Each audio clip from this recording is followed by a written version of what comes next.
चांगले चांगले मनी तुम्ही गोळा करताना त्या धाग्यामध्ये होतात आणि तुम्ही शृंखला जी तयार केलेली आहे ती खरोखर वापरण्यासारखी आहे.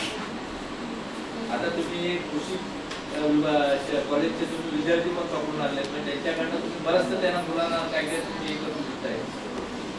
डॉक्टरांकडनं तुम्ही बऱ्याचशा आरोग्याबाबत तुम्ही माहिती मुलांना देत आहे आणि आम्ही फक्त काही येणार बसणार मुलं घेत जा आम्ही मुलांना हे करणार.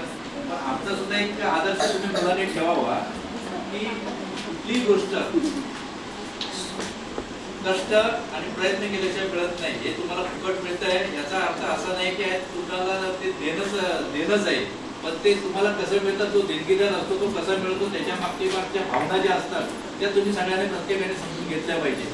आलं का लक्षात? का नाही आलं? जोरात बोला हो. कोण अभ्यास करणार आणि कोण मोठं होणार आहे मला दाखवा. हात वरती करा सगळे